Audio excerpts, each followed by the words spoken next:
Hi there and welcome back to my channel. This is Sean, the Honest Book Reviewer. In this video we're discussing The Last Wife, written by J.A. Baker. It's a thriller. It's an atmospheric thriller that feels gothic. And it feels gothic because of the setting. We're on an island, a very isolated island, a lot of fog around as well. And just the buildings on the island feel very old. And there's a cemetery that feels old. There's paths that feel dangerous. The whole island, in a way, feels dangerous at times, and that just makes it feel very gothic. The slow build-up of things happening in the first half of the book makes it feel gothic as well. Almost feels like a gothic horror sometimes, not a thriller. So there's interesting things going on with the genres in the story, and I like that. I enjoyed that. That slow tension build-up just makes for a very gripping read, in my opinion. At the start of this book, we meet Fiona and her husband, Neil. They're moving to an island. It's an isolated island in the North Sea. So you can imagine cold weather, lots of rain, just isolated from everywhere else. And even though it's isolated and you think you'd feel free, at times the island can feel very repressive. And that's because of the people on the island, the other characters. They're not the nicest bunch. They don't treat Neil and Fiona very well. They're not welcoming. So they've got this beautiful island to enjoy, with freedom, ocean views, but they feel quite repressed just because of the other things going on the island. Why are they moving there? Well, they're moving there because of something in their past. We don't know what that is at the start. We learn it later on. And as the story builds up in tension from the feel of the island and atmosphere of the island, we learn little bits about their past, and eventually we learn the truth. The truth isn't as shocking as what you may think, but it adds something to their past, to their history, makes them more complete as characters. So it's good that it's there, and the build-up to it was enjoyable, because you want to know. As you're reading it, you're wondering in your mind, what was so bad in their past? Why did they move there? Why did they just shift to this community that's very isolated on an island that the only way to get out is by ferry? Why go there? And we learn later on why. The story is split in two parts.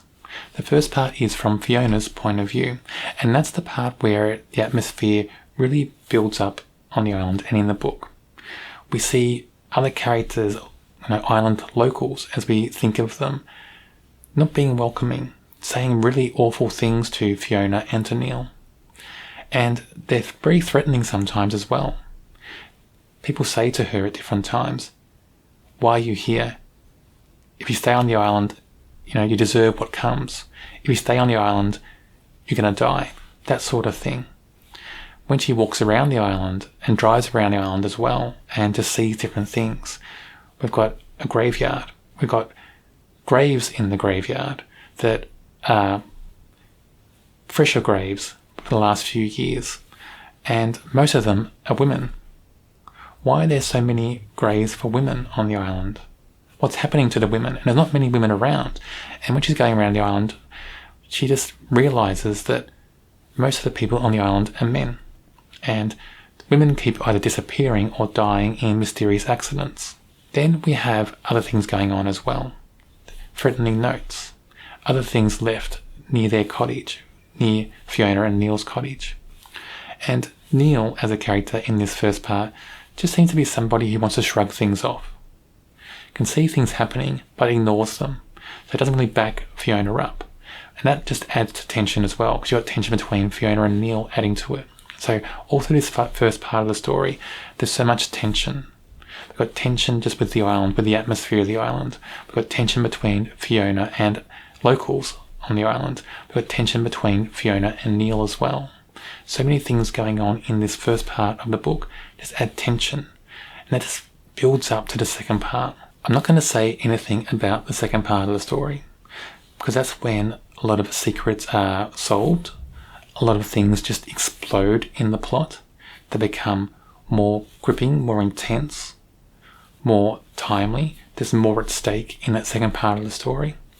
And in the second part of the story, we have different POVs. So the first part was Fiona, the second part is a range of characters. That's all I'll say about part 2 of this story. It's very intense and very gripping. Overall, the whole story, I think, is a great read. Very interesting. I think people will really enjoy this book. The first character I'll mention is Fiona. And I'll mention Fiona first because most of this book is based on her point of view. She's a very interesting character because the author allows all this tension, all this atmosphere to build up from her point of view and from her inner monologue sometimes as well. Her thoughts, her feelings builds up that tension because she's our eyes for that first part of the story. And through her, we see what other people think of Fiona and Neil. We see what Fiona thinks of other parts of the island, other people. It's interesting how that's built up in this first half of the story. She's a strong character. There's that mystery around her as well, why they moved to the island in the first place. It adds to her character and keeps you engaged. But her voice is very powerful. Sometimes it becomes a bit rambly. I mean, this book sometimes becomes a bit overwordy, especially when thoughts of the characters, when they're thinking things in certain situations. So it does sometimes almost pull you out of the story. But then the atmosphere and the tension pulls you back in quite quickly. So it's not too bad. But Fiona is interesting, engaging and gripping. A good character in a good book. Neil, Fiona's husband. So in the first part of the book, he's more there as a character that's almost feels opposite in a way to Fiona. He's there when things happen, not when everything happens. Even when he's there when things happen, when he witnesses certain things, he shrugs them off and pretends they don't exist. And that frustrates Fiona. So he's almost like a vehicle for frustration and tension in the book, in that first part of the book. That's interesting how that's done. It's very clever, I think. And it's done by keeping Neil true to himself. So he's consistent in that way. And even when Fiona thinks about Neil, it's consistent in his past before the island. So he's a character that's well-rounded, well-developed, and has a true purpose in that first part of the book. In the second part of the book, it's different, and I won't say why that is, because I don't want to give the second part away, but he becomes different in the second part of the story. But it feels true to him as well. This feels like he's opening up a bit more in that second part of the story. Ewan is a priest on the island, but he's very mysterious. And it feels mysterious because even if everybody on the island doesn't go to church, you'd think that he would have just an understanding of what's going on in the island. He'd be more involved with the whole community. You just think that about this character. And because of that, you wonder what secrets he's hiding, because there are different scenes where Fiona interacts with Ewan and asks him certain questions, especially in the first part of the story. And Ewan feels like he's holding things back, not telling the whole story. And you wonder why. When I read this, I was wondering why. I was thinking, what is this priest hiding?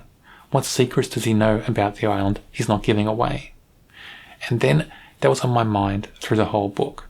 And even after finishing this book, that stuck with me.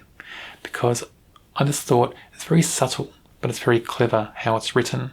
Because this character, who should know more, and you would think people could trust if they spoke to him, he seems to be holding things back and very secretive. So you wonder, can you really trust Ewan in the book? There's something about him he's not telling anybody.